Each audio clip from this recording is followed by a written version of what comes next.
This video will go over every mission, side activity, and facet of gameplay that GTA 3 has to offer, in order to better understand the strengths and weaknesses of Rockstar's early open world design, and how they contrast to those of its successors. Grand Theft Auto 3 is a game that I don't have nostalgia for. I actually played it for the first time during the process of making this video. However, having now played it 3 times back to back, I certainly have developed some strong feelings about it, both positive and negative. This video will primarily critique GTA 3's mission design, but I will also be covering the open world, gameplay, progression, in addition to aspects of GTA 3's story and storytelling. But it is worth noting that I won't be taking context from other games into account while judging the latter.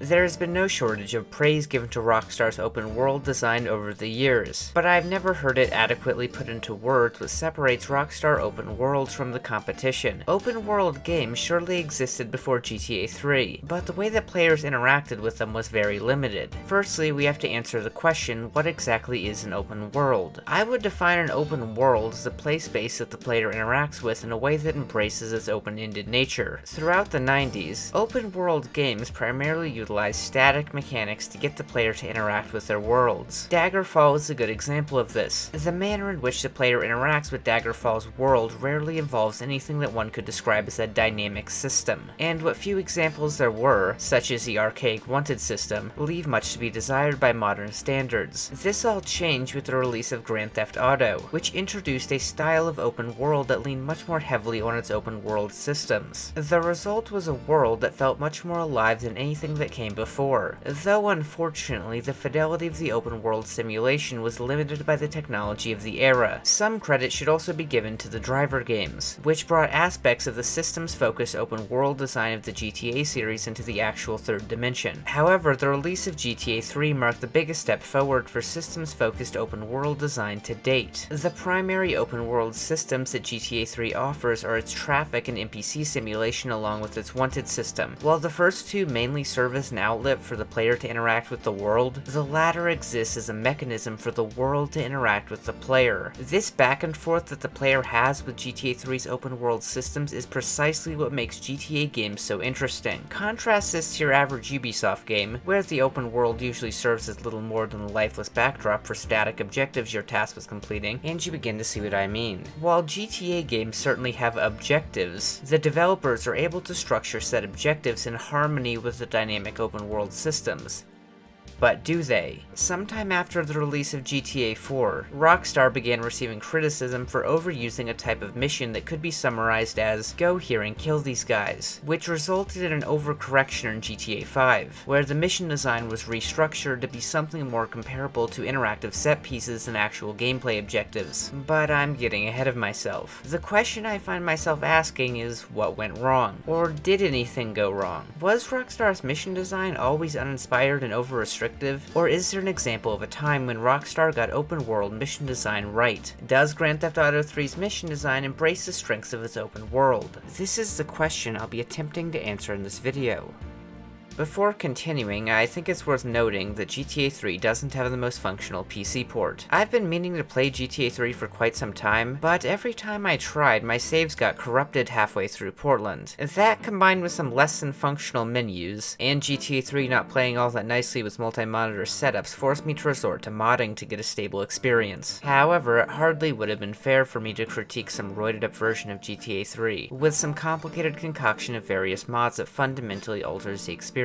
This led me to opt for the Definitive Edition project, a collaborative modding project dedicated to enhancing Rockstar's older games, while still remaining faithful to the original design. It was extremely easy to install, and managed to fix some of the major technical issues that prevented me from playing the game. Most of the changes are superficial graphical upgrades similar to what was changed for the mobile version, but there are 3 changes to the gameplay that need to be mentioned. Firstly, the camera now works similarly to how it does in San Andreas. This made driving much more functional. Secondly, tires can now burst, just like Vice City and Onward. This change technically made parts of the game harder. Thirdly, gangs no longer shoot you on sight. This made certain parts of the game much easier. It's also worth noting that using the Definitive Edition mod, I was able to play these games at over 100 FPS using a G-Sync monitor without any truly insurmountable issues. There were the typical bugs associated with playing with the frame limiter off, but nothing worth cutting my frame rate in a quarter over. There were certainly instances where I had to momentarily toggle the frame limiter, and I'll be mentioning these as they come up throughout the video. Despite not being perfect, the Definitive Edition mod packs made what were a series of broken, barely functional PC ports playable, and for that I'm very grateful. By the time you're watching this video, the remasters might very well have taken over as the true definitive editions of these classic games. At least I doubt that they could break them any more than they already are.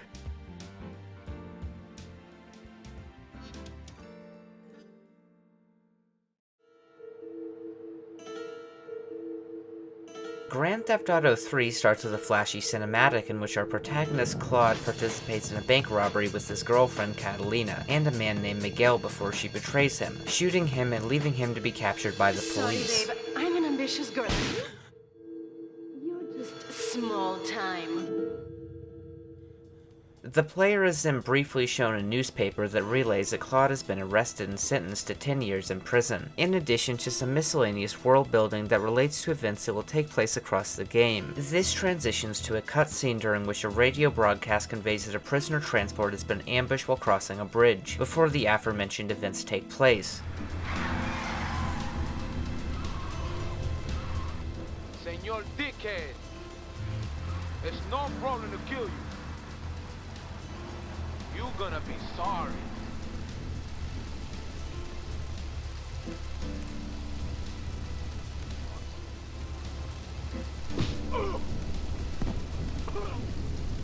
The introductory cutscene concludes with the bridge connecting Portland to Staunton Island blowing up and Claude and a fellow convict named 8-Ball fleeing the scene. Compared to other games in the GTA series, this introduction does a poor job setting up the game's story. Firstly, none of these characters are actually named during this intro. In fact, Claude's character isn't even given a name until San Andreas. The player will likely remember Catalina and the fact that she's Claude's ex-girlfriend, but that's probably it. In addition, the faction responsible for the attack on the bridge isn't explicitly identified as a Colombian cartel, the gang who Miguel and Catalina are associated with. All of this leaves the player with a lot of questions that don't end up getting addressed for quite some time, which will likely result in much of this initial context falling out of the player's memory. Contrast this to the opening of Vice City, which efficiently sets up Tommy Vercetti's stake in the world and his relationship with the most important characters, and I think the issue becomes quite apparent. Neither GTA 3 nor Vice City have much going for them in the way of a story, but Vice City does a much better job getting the player invested in the narrative fabric of the world nonetheless. By now you might have caught on that GTA 3 doesn't have the hottest character models. Despite looking terrible, I can respect the clever usage of multiple meshes to make up each model. Not needing to actively deform meshes likely greatly helped out the performance, and this technique also allowed GTA 3 to have some rather extensive and impressive dismemberment effects. The player's first objective is simple: drive from point A to point B, which ends up becoming the player's safe house after completing the subsequent mission. There are 2 checkpoints present during these first 2 missions, and I only bring this up to highlight that Rockstar had some form of checkpoint system working but simply chose not to use it at any other point during the game. After dropping 8-Ball off at a strip club, the owner of the club, Luigi, comes out and asks Claude to pick up one of his girls named Misty. This mission is roughly as simple as the first, and after completing it, the player is finally set free to explore Portland.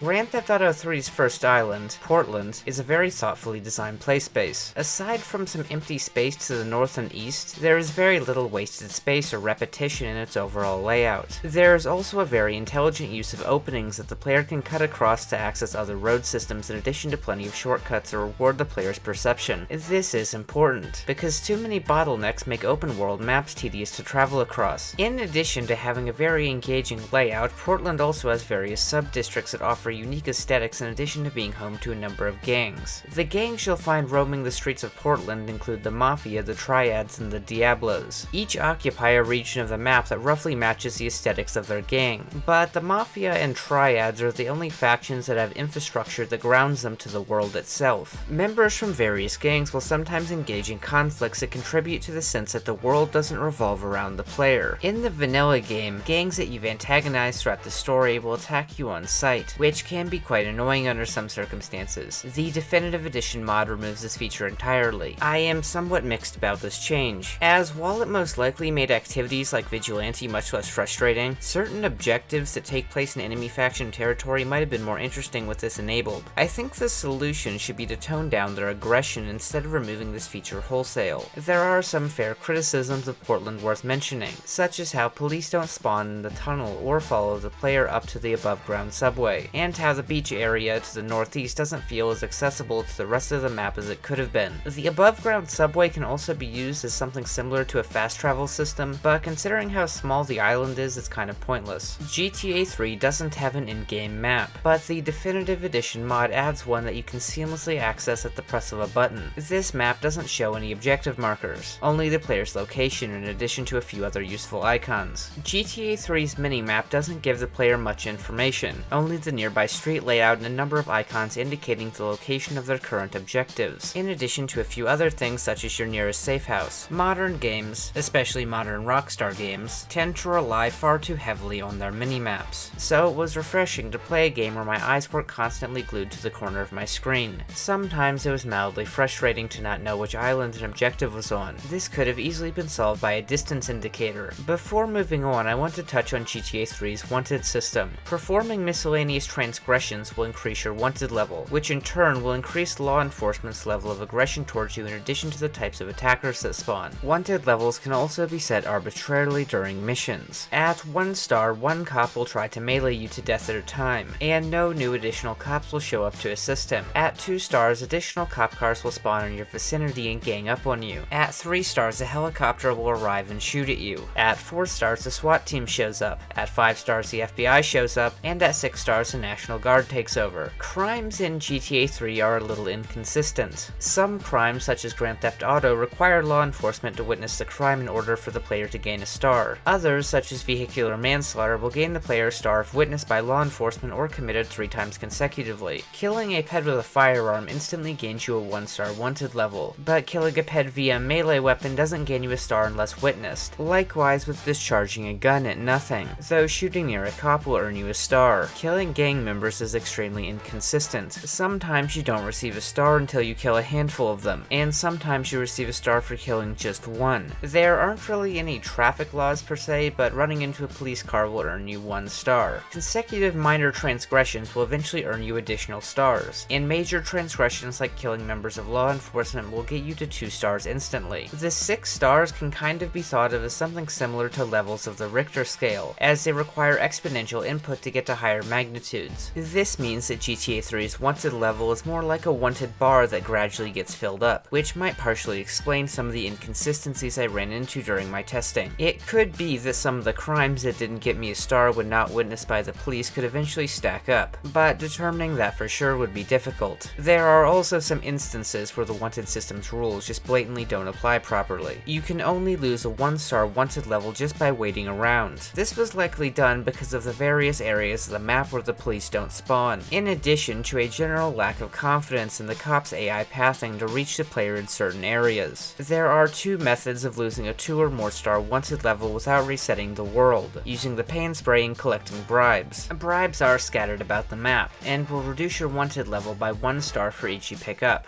Despite being somewhat gamey, I think that having to learn the placement of bribes to efficiently lose a wanted level can be quite a balanced and rewarding gameplay experience. However, the pay and spray kind of trivializes bribes, which is unfortunate because I think that losing a wanted level 1 star at a time using bribes is a much more engaging experience than driving to the one and only pay and spray present on each island. This is the biggest weakness of the 3D Universe GTA wanted systems. Pay and sprays being overpowered dumbs down the process of losing your wanted level. So, with all of that said, open world systems are only as strong as the player's desire to engage with them, and for the most part, there really isn't any reason to engage with GTA 3's open world systems outside of the various structured objectives that take advantage of them. Sure, many players are apt to just drive around and get themselves into trouble for the fun of it, but I've always had trouble wrapping my head around this. Why bother doing something without an achievable goal in mind? Even in a game like Minecraft, the player can still set their own goals and work to achieve them, but you can't really say the same about GTA 3. I suppose you could rationalize your goal as being survive as long as possible with the highest wanted level as possible, but that's not really something that can be achieved achieved, now is it? I'm likely in the minority in this regard, but I've always found GTA wanted systems kind of pointless to engage with on their own because, well, there's no point to them. No punctuation to my efforts beyond death. So while Rockstar open worlds have always been full of interesting mechanics, for me at least, they've only been as strong as the objectives that embrace them. So let's get back to Luigi's missions, which are more or less the game's tutorial missions. After driving Misty, the player unlocks a subsequent mission that sees him driving to the docks to kill a dealer who's been pushing a drug called Spank on Luigi's girls, before stealing his car and having it resprayed. These instructions are delivered via a letter. This is purely speculation, but I'd guess that instances where Claude receives instructions via letters is a result of the developers wanting to insert missions later on during development when they didn't have access to motion capture. This mission tutorializes the usage of the paint spray, but in this case it isn't necessary to deliver the car in good condition to complete the mission. The next mission tasks the player with driving Misty from one location to another, which is kind of redundant, but it serves its purpose as an introduction to Joey along with the concept of multiple mission givers. Hey, I'm Joey. Luigi said you were reliable, so come back later, there might be some work for you. Alright?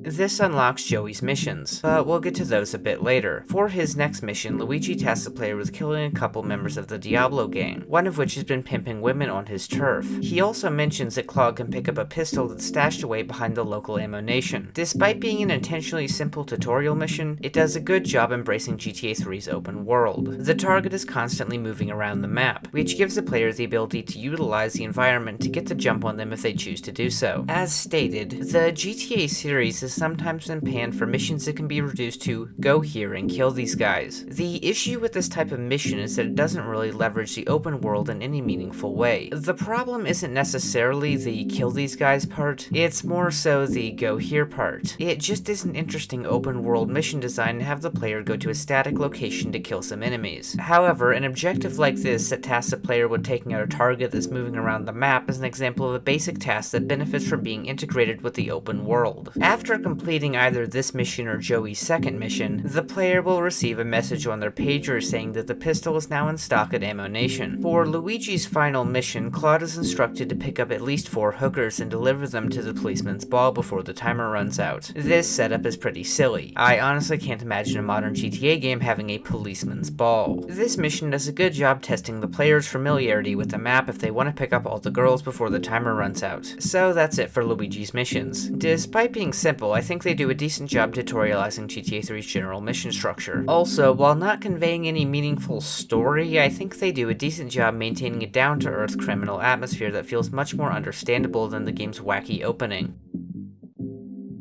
An aspect of GTA 3 that is often overlooked is its progression systems. Unlike modern games which tend to streamline progression into some sort of character screen or skill tree, progression in GTA 3 is a lot more obscure. Firstly, the player can collect hidden packages, which awards a new item that spawns at the player's safe houses for every 10 packages collected. During Portland, you can collect enough packages to unlock the pistol, Uzi, and grenades. On Staunton, you can collect enough to unlock the shotgun, armor pickup, and Molotovs. After reaching Shoreside Vale, you can collect all 100 packages, which nets you the AK, sniper, M16, and rocket launcher. Most of these weapons work exactly as you'd expect, but on PC there's a bug that makes the M16 fire way too quickly. This actually works towards the game's benefit, however, as the vastly increased fire rate helps further distinguish the M16 from the AK-47 by making it a much more powerful weapon that runs out of ammo far quicker. My first problem with the hidden packages is that the game doesn't advertise that you will receive rewards for collecting them, which led me to ignore them on my first 2 playthroughs. My second issue is that these just aren't all that fun to collect. There are very few instances where obtaining a package requires any form of skill or creativity. In order to collect them all, your best option is to use a guide, which adds to the feeling that you're just following a list of instructions instead of playing an open world game. It's a shame that in such an interesting open world, the main means of progression consists of picking up static collectibles hidden in uninteresting locations. However, the activity-based progression manages to be a bit more interesting. For each 10 kills you get in the vigilante activity, you're awarded a bribe at your safe house, with a maximum of 2 being awarded for each island, totaling at 6. This activity is perfectly suited for GTA 3's open world. It's hectic, it rewards the player for their knowledge of the map, and it fully takes advantage of GTA 3's open world systems. The issue remains that bribes are trivialized by the paint spray, but other than that, it's a really fun and worthwhile activity. The taxi activity isn't as interesting though, as driving from point A to point B just isn't that engaging, and the reward you get for getting 100 fares is just a new car. The firefighting activity is similarly dull, but at least it rewards a flamethrower upon extinguishing 20 fires on each island. Honestly though, I'd prefer permanent fire resistance like in the other 3D Universe GTA games. Completing all 12 levels of the paramedic activity rewards a player infinite sprint, which is great for catapulting yourself off slopes. In all honesty, this is a pretty useful upgrade. In addition, rescuing 43 patients awards you a health pickup at your safe houses, and rescuing 78 patients does likewise with an adrenaline pickup. The health pickup is fine, but the adrenaline pickup is pretty useless, especially when it's placed at your safe house. At first I thought that Claude's movement getting slowed down with the rest of the world was a bug associated with the frame rate, but it just seems like that was an intentional design decision. Slow motion is an interesting concept that has since been implemented in future Rockstar games with varying degrees of success, but it's clear that the concept wasn't ready yet in GTA 3. Other than that, there's the economy, which manages to be just about the most pointless aspect of the game. There was never a moment where I was even close to being poor, which thereby trivializes many of the side activities that only reward cash. It seems like having car dealerships where you could drop 50k on an Infernus would have been an easy way to drain the player's resources a bit, but no, money is pretty pointless in this game. Buying weapons at Ammo Nation, or much later the military surplus place, essentially amounts to just walking in and buying everything because money is no object. This has the side effect of partially trivializing the rewards you get from collecting hidden packages, especially since you won't even be getting the best unlocks until really late in the game. To date, Vice City and to a lesser extent San Andreas are the only mainline Rockstar games with a real purpose behind their economies, and I think that's unfortunate. Lastly, as you progress throughout the main story, you unlock safe houses where you're able to save your game. I'm not sure why it took Rockstar until GTA 5 to allow the player to save their game wherever they wanted. Making the player run back to their safe house to save literally serves no purpose. Since you lose your items when you get arrested or die, saving before doing tough missions is advisable. The whole losing items upon death thing, while not game-breaking, doesn't seem to serve much of a purpose. All it does is add the tedium of either making the player reload a save or go somewhere to get their weapons back. I'm all for failure having consequences, but these consequences just aren't interesting.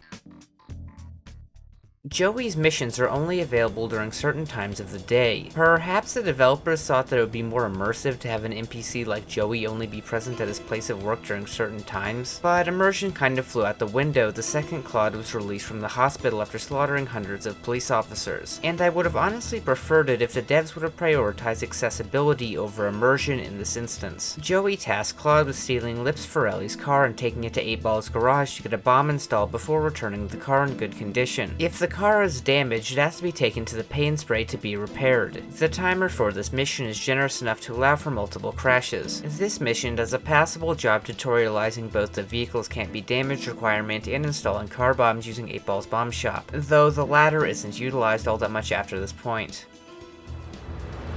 Chunky Lee Chong is pushing Spank for some new gang from Colombia or Colorado or something, I'm not really sure. Who needs details? Anyway, he's got a noodle stand down in Chinatown.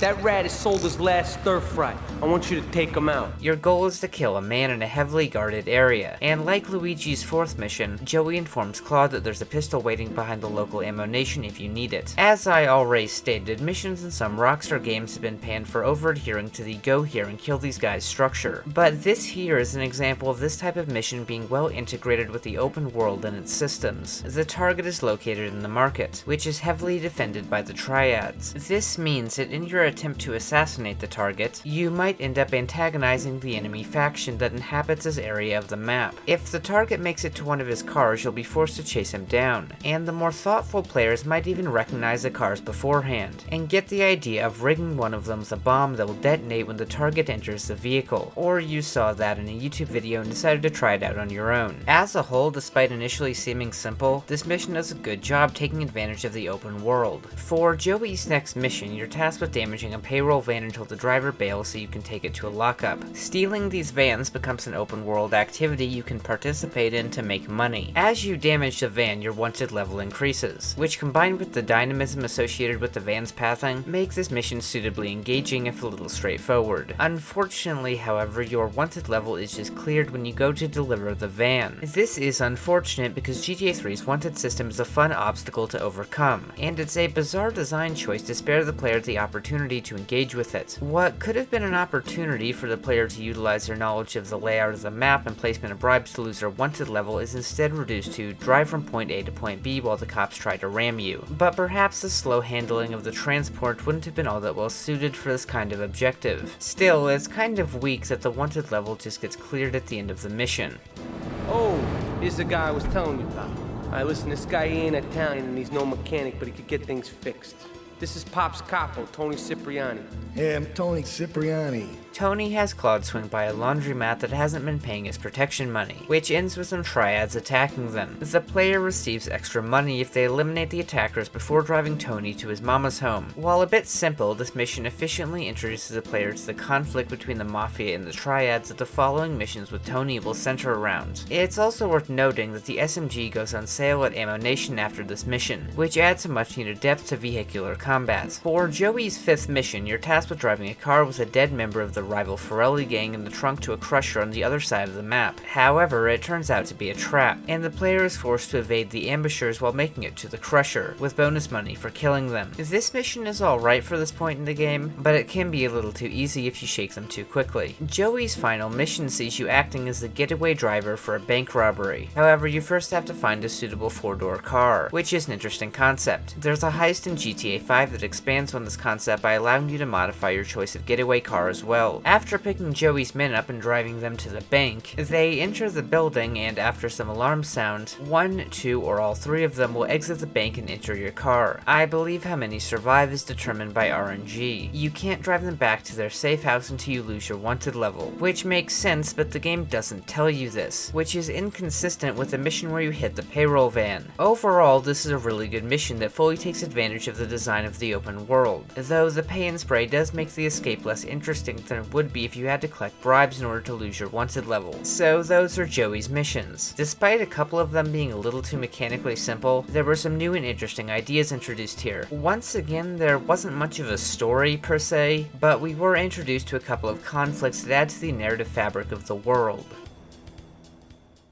After completing Joey's 3rd mission, the player will receive a page which unlocks El Burro's payphone missions located in northern Portland. The first one of these missions is the first and most straightforward of the 2 racing payphone missions in GTA 3. I'm generally not the biggest fan of racing missions in games that aren't strictly about racing, especially when the AI drivers use rubber banding, but this race is actually alright. Your success will mainly hinge on your choice of vehicle in addition to your understanding of the layout of the map. I also like that the AI drivers can wipe out on tight turns just like you can. The second mission has you collect a briefcase with a remote controlled bomb in it before hijacking an ice cream truck to lure some mafia members so that you can detonate the bomb when they go out to get ice cream. This mission doesn't do a very good job embracing the design of the open world, but it is an amusing enough distraction that only takes a few minutes to complete. The third mission sees you driving to a location and killing 25 triad members with a flamethrower to avenge El Burro's car. This mission is pretty dull, as the triads don't fight back and the police don't seem to get involved. All in all, it's a glorified frenzy objective that I'm not all that huge of a fan of. The 4th mission tasks you with collecting El Burro's stolen porno magazines with a van, where each collected magazine adds a second to the timer. This task is made more interesting by how the traffic simulation obstructs your access to the magazines from time to time. It's also worth praising how, unlike the races, you don't have to keep one eye on the mini-map to know where your next checkpoint is. Take a goddamn seat. So the laundry won't pay any protection, huh? The triads think they can mess with me? Let's teach these would-be tough guys what it means to be a tough guy. No son of mine gets to buy some triads. Your father Sorry, Ma. took no crap from those triads. Yes, Ma.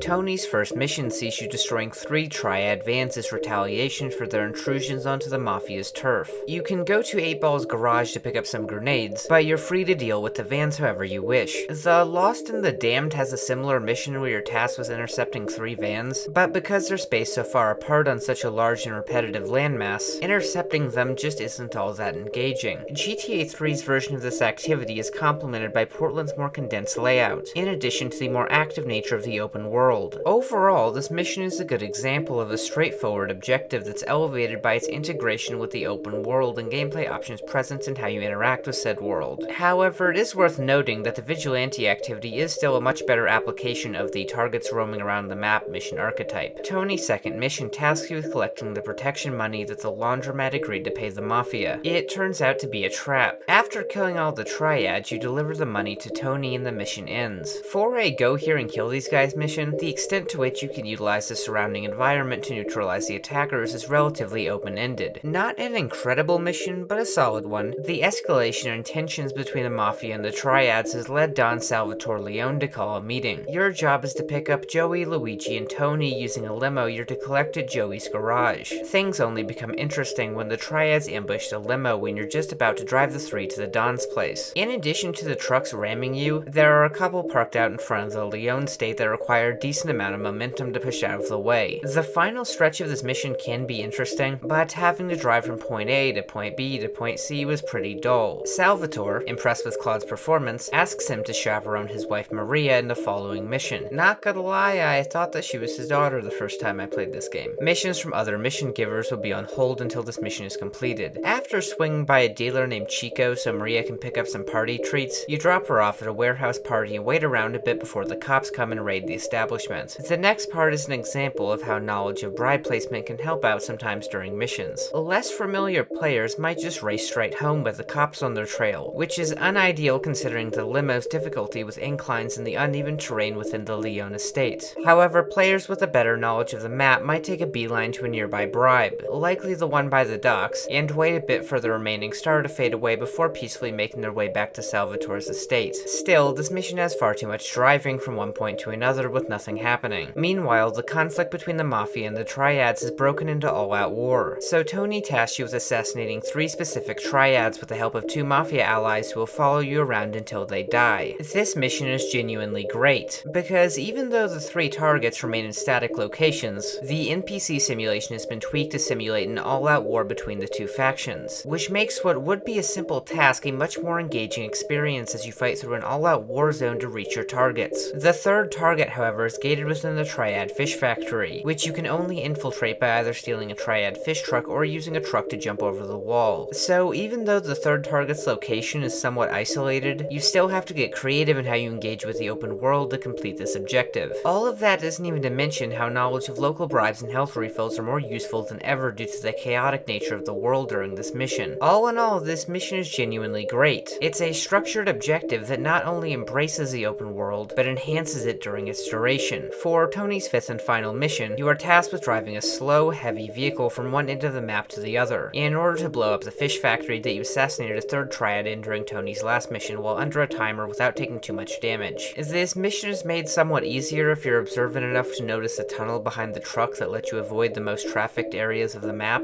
but other than that, it's relatively unremarkable. So those were Toni's missions in addition to one of Sal's missions. Like Joey's missions, there were a mix of missions that did a really good job embracing the open world, and a few that felt a little less inspired. Also, while there still wasn't much in the way of a story, there was an easy to understand conflict present that gave most of the objectives a sense of cohesion.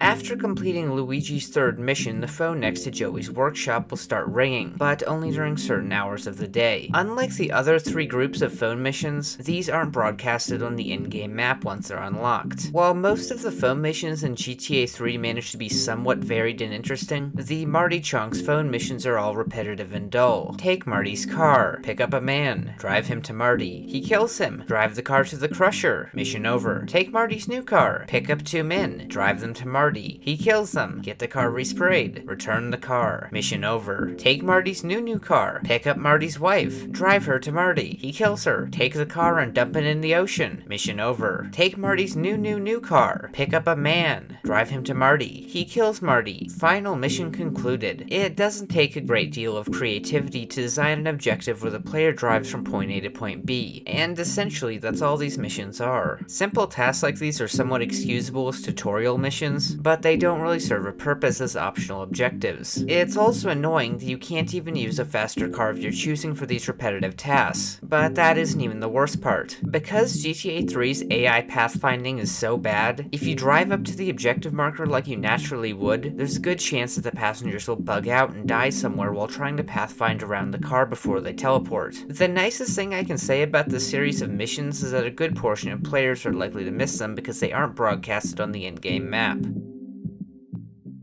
After completing the mission where you chaperone Maria, you unlock a subsequent mission at Salvatore's estate. The Don tasks you with trailing a bartender at Luigi's named Curly to the docks, where he tips off Catalina and Miguel about the Mafia's troubles with the Triads and the Forelli gang. This trailing mission is pretty dull, as it pretty much just comes down to waiting around behind the cab without having to make any interesting decisions involving the design of the map or the open world systems. However, if you're feeling creative, or watch a GTA 3 speedrun, you might get inspired to steal a cab and take Curly to the dockyard yourself, which skips over the tedium associated with the tailing sequence. You can also just get to the docks ahead of Curly and wait. A great mission design. The story moment that takes place here raises some issues. Catalina betrayed Claude, and the writers seemingly want revenge to be Claude's motivation. So with that said, Claude doesn't express any interest in even attempting to kill Catalina or Miguel in this instance. The game just despawns both of them and leaves you to kill Curly to conclude the mission. Of course, all this only matters to the extent of your investment in GTA 3's story, which I'd wager for most players likely won't be all that extensive due to the rushed introduction of all these characters. This cutscene is supposedly meant to solidify the Colombians, led by Catalina and Miguel, as the main antagonist faction of GTA 3. I might be alone in this, but the very barebones style of storytelling, while very good in terms of not bogging down the gameplay, left me absolutely clueless as to what was going on at any given point during this game's story for my first playthrough. In San Andreas, I picked up relatively quickly which gangs were which because the story put such a heavy focus on them early on. But in GTA 3, due to how sparsely the various factions are actually referenced in dialogue, I found myself asking, who are the Colombians? When they became relevant again near the end of the game. The conflict between the Mafia and the Triads was given a much more substantial introduction with a series of missions that were all clumped together, but missions involving the Colombians are just placed here and there throughout GTA 3's story, almost as an afterthought to the conflicts that each mission giver is facing. The reason behind this is actually quite interesting. Early on during development, the Colombians were called the Masks, and their interactions with the player were somewhat different. When this plot element was changed, the original script was left in tatters, and what we ended up getting was the result of the writers trying to stitch together the pieces. There's a video documenting all of this linked in the description. After completing the previous mission along with Toni's final mission, a two-part mission called Bomb to Base gets unlocked. This mission is split into two parts, likely so that players who are having trouble with it don't have to go through the trouble of visiting Salvatore every time they fail the mission. This is actually a really good idea. I just wish this wasn't the only time that they utilized this concept. I can think of quite a few missions offhand that would have objectively benefited from being broken into two parts like this. Firstly, you meet with the Don, who explains that the biggest threat that faces the Mafia is now the Colombian cartel, which has been flooding their territory with a drug called Spank. If Claude blows up the boat where they're manufacturing it, the Don promises to make Claude a made man. Claude first has to meet with 8-Ball, who will be supplying the bomb along with a sniper rifle. Firstly, however, Claude has to pay 8-Ball $100,000 for the equipment, which seems kind of odd, but whatever, let's just move on. The mission goes as follows. Drive 8-Ball to the dockyard and cover him while he runs in to plant the bomb in the Colombian base of operation. This mission does a terrible job embracing any aspect of the design of the open world whatsoever. There is one location that the game literally tells you to go to that is objectively the best location to cover 8-Ball from, and that's it. This mission does not mechanically benefit whatsoever from existing in an open world, and the novelty of your actions altering a structure in the world isn't worth all that much when it's tucked away in a corner like this. But hey, I guess the devs thought that a flashy cinematic explosion would make up for the dull mission design. Sounds kind of familiar, huh? Salvatore is pleased, but he has one last request before Claude is to become a made man. He tasks you with taking a car with a dead body in it to the Crusher. However, just before you get there, you get a page from Maria telling you that the car is a trap. And indeed it is. Entering the car triggers an explosion that results in your death and the mission's failure. Following Maria's advice, Claude meets up with her at a dock and gets introduced to her friend.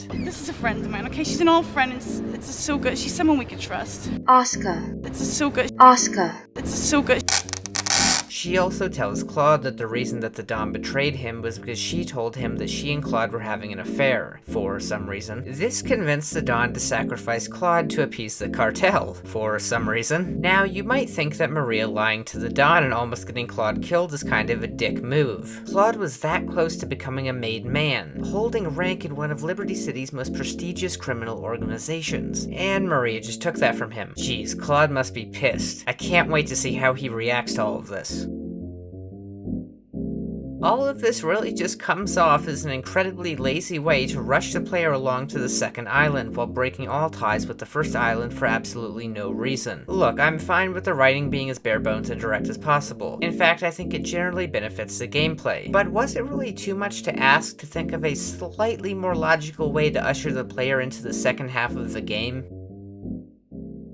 So that's Portland. While not every mission was spectacular, I feel confident in saying that there were some genuinely interesting ideas introduced in the first half of GTA 3. Out of the 30 missions listed under Portland, there are 4 which I would highlight as examples of good templates for designing missions for GTA 3's open world. Farewell Chunky Lee Chong was an example of how to make assassinating a target/targets in a static location an interesting objective. The Getaway is an example of how losing a wanted level could be used as an objective. Taking out the Laundry was an example of how multiple targets roaming around the open world could be an interesting objective, and Triads and Tribulations is an interesting case of the open world systems being tweaked to make a straightforward activity much more interesting. Despite making up only 13% of Portland's total missions, these 4 objectives provided over half of the fun I had during this section of the game. However, there were some examples of less impressive missions, such as Bomb to Base, which did little to leverage the design of GTA 3's open world. Going forward, there's certainly a solid foundation for creating interesting activities that embrace or even enhance GTA 3's open world. Ideas such as the multiple targets roaming around the map concept could be combined with a tweaked open world systems concept to create some truly great open world missions.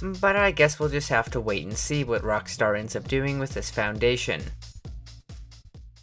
At a glance, Staunton Island's layout might appear like an inflated version of that of Portland, but that doesn't tell the whole story. The streets are now much wider, and therefore better suited for the generally faster vehicles that spawn on Staunton. Streets also more often meet at an angle, which allows the player to switch onto connecting lanes without slowing down as much. Overall, Staunton offers the best driving experience in GTA 3. Staunton is also home to some aesthetically interesting locations, such as the Internet Cafe, the stadium, the university, and the multiple in-progress construction sites. My criticisms of Staunton lie mainly in how its gangs are handled compared to those of Portland. Like with Portland, there are a number of gangs that occupy different regions of the map. These include the Yakuza, the Cartel, the Yardies, and the more generic hoods. One of the main issues is that unlike Portland, most of the factions feel artificially imposed onto their respective regions instead of having a genuine reason to be there. The only possible exception would be the Yakuza, which hang out near Kenji's casino in addition to some areas to the north. But the casino is purely aesthetic, just like the Don's mansion. I was kind of hoping for some of Staunton's gangs to have a real presence in the city, like the Triads did with the market and the fish factory, but unfortunately that level of thought just wasn't put into their implementation. I think that GTA 3's driving holds up pretty well, though the unmodded camera is pretty terrible. While GTA 5 probably has the best driving in the series, I honestly prefer the driving in GTA 3 to both of its 3D universe sequels, mainly due to how fun it is to zip around the streets of Staunton in an Infernus. The cars in GTA 3 get damaged far quicker than in later entries. While this can be frustrating sometimes, I see it as more of a trade-off that speeds up the gameplay and gets you to interact with the open world systems more frequently. It's also worth noting that GTA 3 doesn't have motorcycles, but this honestly never bothered me. Another interesting mechanic related to cars is the ability to push them while on foot. While pretty gamey, I found the ability to re-angle vehicles useful once in a while. Overall, GTA 3's world has some nice details. If you pick up a prostitute and take her to a secluded location, Claude's health will increase to 125 points in exchange for payment. While nothing mind-blowing, peds in GTA 3 often do things like crowd around exploded cars or dead bodies in addition to attacking each other from time to time. Some even commit Grand Theft Auto. Rockstar games have always had good static LODs, so it's no surprise that GTA 3 has a very respectable view view distance. The same can't be said about the dynamic LODs, such as the cars and peds, which spawn rather near to the camera by modern standards. While not game-breaking, it is annoying that looking away for just a second will despawn whatever was on screen. This can be used to reroll traffic for better vehicle spawns, but I'd still prefer it if GTA 3's traffic simulation was a little more stable. GTA 3's weather effects are nice, though I'm not sure how much of that can be attributed to the Definitive Edition mod. GTA 3 has a radio. I never listened to it in-game. However, I listened to the Chatterbox FM channel while I was working, and there is one clip that should be highlighted. You see, okay,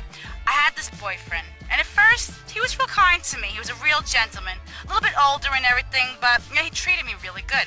And then it all went wrong, and so, I found someone else, and he seems real nice, but, he don't talk too much, so I really can't tell if he likes me. And, well, I guess what I want to know is, how do you tell if a guy is serious? I mean, he treats me good, but he don't seem real interested in me. He's always working and hanging out with the guys. This style of indirect storytelling helps a world feel like it's truly alive, though in a purely aesthetic sense. Future Rockstar games, especially GTA 5, would expand on this type of storytelling, and I think it's been to the series' credit.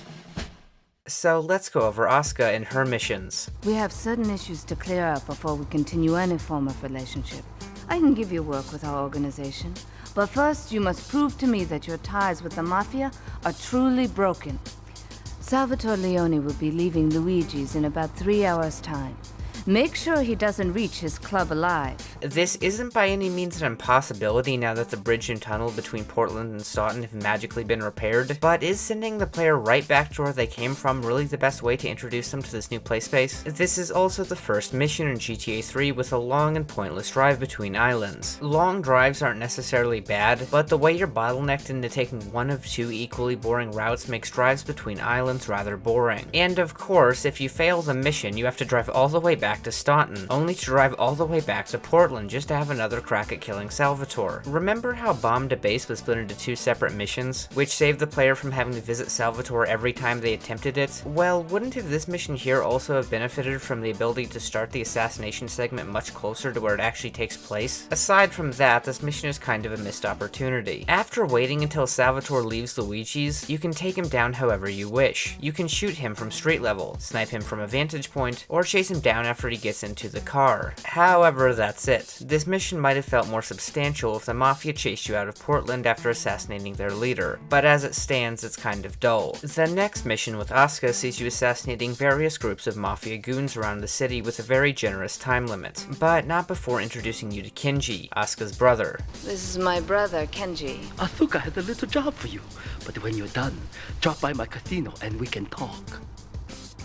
Just like Kenji. Always trying to play with my toys. While this mission does technically fall into the category of go here and kill these guys, the targets being spread out how they are makes it somewhat acceptable as an introduction to Staunton Island. A note left by Asuka tells Claude to assassinate a reporter who's been stalking her and Maria from a boat in the bay. There are two ways the player can go about accomplishing this goal. Firstly, there's following Asuka's instructions and using a nearby police boat. However, mechanics involving water just don't work correctly in any of the 3D Universe GTA games unless the frame limiter is on. This is likely due to how in most game engines, you can have code run at set intervals or once per frame, and for some reason GTA 3's programmers made the friction associated with water apply on a per frame basis. The second option is just to shoot the boat from the shore. Yeah, that works too. Overall, not a very good mission. Maria's all tied up at the moment, but I'll tell her you called. What's that, Asuka?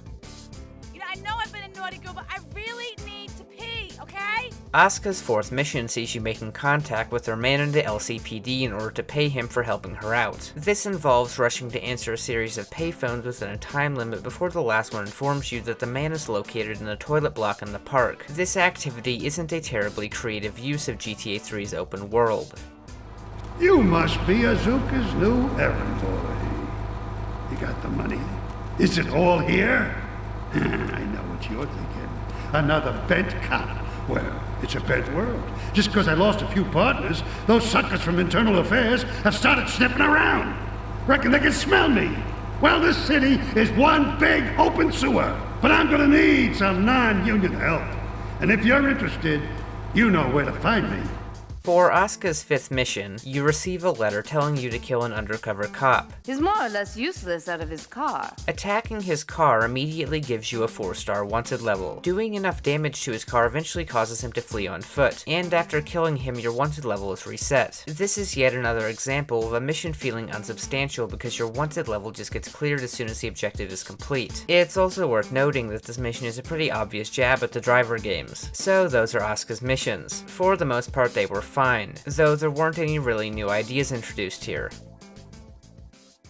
So let's go over Kenji's missions, all of which are actually entirely unnecessary to complete the game. Kenji's first mission is conveniently situated right next to where you're likely to conclude Asuka's second mission, which unlocks it. You're tasked with stealing a cop car, arming it with explosives at 8ball's bomb garage next to the paint spray, using it to infiltrate the police station to blow up the wall, freeing a prisoner, before finally losing the cops and dropping him off. Also, because you'll likely be escaping in a cop car, this is one of the few instances where collecting bribes is preferable to using the paint spray. Overall, this mission manages to surpass the bank robbery mission as the best example of how to make escaping the cops an interesting activity. My only criticism is that your wanted level is only set to 3 stars, which is probably too easy for this point in the game. Kenji's second mission entails driving 3 parked cars from various points on the map to a garage next to the paint spray, which kind of negates the tension associated with getting them there in good condition, all within a time limit. This mission is pretty unremarkable. Kenji tasks you with stealing a Yardie car to infiltrate a deal between some Jamaicans and Colombians. Now, if at this point in the game you had any idea what a Yardie car was, that's very impressive, because I sure as hell didn't. This once again goes back to GTA 3's issue with not naming factions and dialogue often enough. The Yardies are King Courtney's gang, but even in his optional phone missions, he only refers to them as such one time when you first speak with him. I understand which factions are which now that I've completed the game multiple times, but on the first time through it was all just very confusing. After picking up some Yakuza guy, you kill the Colombians, pick up the briefcase, and return to the casino. All in all, this mission was pretty bad. Kenji instructs you to collect protection money from various businesses around the city. In gameplay terms, you drive from point A to point B to point C before being told to drive all the way to Portland to kill some Diablos to collect the money that was stolen from the business owner, only to then be tasked with driving all the way back to the casino. It goes without saying that this mission was pretty dull. Thankfully, Kenji's final mission is a bit better than the last few, at least in the gameplay department. Kenji is mad at you because the Jamaicans are still peddling spank, which seems kind of dumb. I'm not sure how that's supposed to be your responsibility. The actual mission entails chaining as many Yardie kills together as possible, with a minimum kill count of 8 required to pass the mission, and each additional kill giving you extra payment. Each time you kill a Yardie, 2 more spawn somewhere on the island, but the game despawns one every once in a while or when the number of Yardies dealing exceeds 5. Overall, it's a fun little objective. I'm surprised it wasn't made into a side activity, if we're being honest. Despite having a couple worthwhile missions, Kenji's missions also contain some of the least interesting missions in the entire game. Also, neither Kenji's nor Asuka's missions introduced much in the way of a conflict that held them together. They just felt like a loose assortment of mostly unrelated activities. Upon completing Asuka's first mission, you unlock King Courtney's payphone missions. The first mission is another race, but this one manages to be a little bit more interesting. Instead of there being a linear track, there are a series of checkpoints that are sequentially spawned one after another at various points across Staunton Island. When a racer reaches one, it adds to their score and spawns another at a totally different location on the island. This activity is a great use of Staunton Island's wide streets and grid-like layout. While the opponents are relatively incompetent, it's still fun to navigate under the pressure of competition. The second mission sees you accompanying 2 Yardies all the way to northern Portland just to kill 10 Diablos. It seems kind of pointless to make the player drive so far to complete such a simple task. Overall, not a very good mission. The next mission sees you stealing 3 rival gang cars, a Mafia Sentinel, a Yakuza Stinger, and a Diablo Stallion. Each has to be delivered to a garage on Staunton in good condition. When I first played this mission, I was kind of annoyed that I wasn't given a visual depiction of these 3 cars, but in hindsight I think I should have just been paying more attention to the types of cars that various gangs drive. However, the fact that you have to drive back and forth to Portland twice is really annoying. All in all, this mission isn't much fun. Even if the drives weren't so long, this just wouldn't be all that interesting of an objective. For the final mission, you're lured to a back alley parking lot, where it's revealed to be a trap set by Catalina, where you're forced to destroy a few vans that keep spawning spanked up suicide druggies. It's an amusing enough distraction, I guess, but not a very good usage of the game's open world. So let's now go over Rei's missions, which were unlocked after completing Asuka's 4th mission. Rei's first mission tasked you with assassinating another cop who squealed. This involves torching, which actually means triggering an explosive in, the apartment that he's staying at, before he attempts to escape. You then have to finish him off while the cops are after you, which materializes as either a somewhat engaging car chase or something a little less substantial. This lack of substance is only made worse by your wanted level getting cleared when you complete the objective. Rei's second mission sees you helping out an old army buddy of his named Phil who's getting harassed by the cartel. This mission essentially amounts to go here and kill these guys, but it has a decent amount of personality, I suppose. It works okay as an introduction to this weapon shop, I guess, but all in all it's not a terribly creative mission. I know a real important man in town, a soft touch with, shall we say, exotic tastes and the money to indulge them. He's involved in a legal matter, and the prosecution has some rather embarrassing photos of him at a morgue party or something. The evidence is being driven across town. You are going to have to ram that car and collect each little bit of evidence as it falls out. When you've got it all, leave it in the car and torch it. Despite being kind of silly, the dynamic ramming of the car to make it drop evidence while the cops are after you is relatively engaging. Once again, the cops just give up after you complete the mission, which is kind of disappointing. You are also unable to destroy the vehicle, which while arbitrary is probably necessary to avoid making this mission too trivial. Rei's next mission sees you killing this partner using a police boat you get from a dock around southern Portland, which involves a pretty dull drive. While the trope of fishing with explosives is somewhat amusing, this mission is bad because it's a boat mission. GTA 3 really wasn't ready for these. He drops explosive barrels behind him as he drives away in circles, and if you damage his boat enough, he ends up pulling up onto the shore so you can gun him down normally, or you can just get out of the boat and shoot him with something more powerful. But other than that, this mission is unremarkable and bad. Rei's 5th mission tasks you with finishing off the guy from a previous mission that you apparently failed to kill. He's being transported in an ambulance to make a federal deposition. Alrighty, so let's just pull up in front of the ambulance as passing and take it out with a rocket launcher. Yeah, this mission is pretty goddamn stupid. For some reason, you can't blow up the ambulance using rockets. You have to damage it just a little, which causes the witness to fall out. Then you have to clumsily damage him while he's on the ground, and then the mission just ends along with the cops losing interest in you. All in all, this mission is rather terrible. So those were Rei's missions. They weren't very good. The evidence mission was an interesting idea, but other than that there isn't much here to praise. Which is a shame because I actually like the thematic presentation of Rei's missions quite a bit. Something about getting new missions from a guy hiding in a public restroom in the middle of a park is just amusing.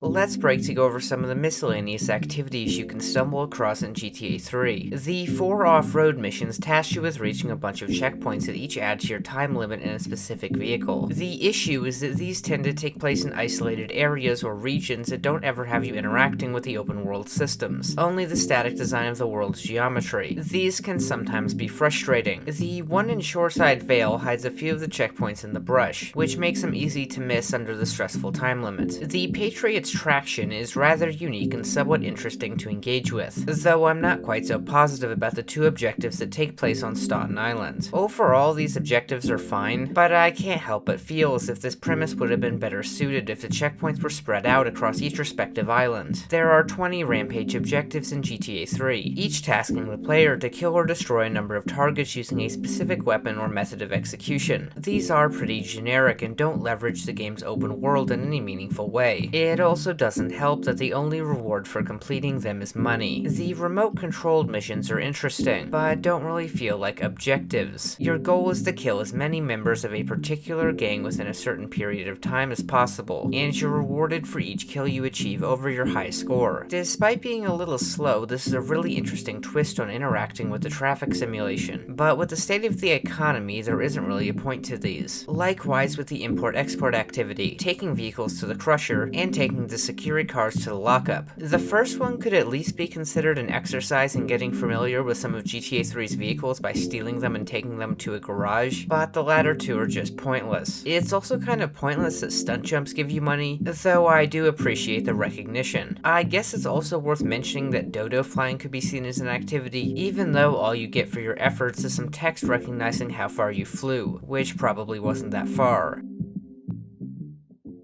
After completing Rei's 3rd mission, you unlock Donald Love's series of missions. Experience has taught me that a man like you can be very loyal for the right price, but groups of men get greedy.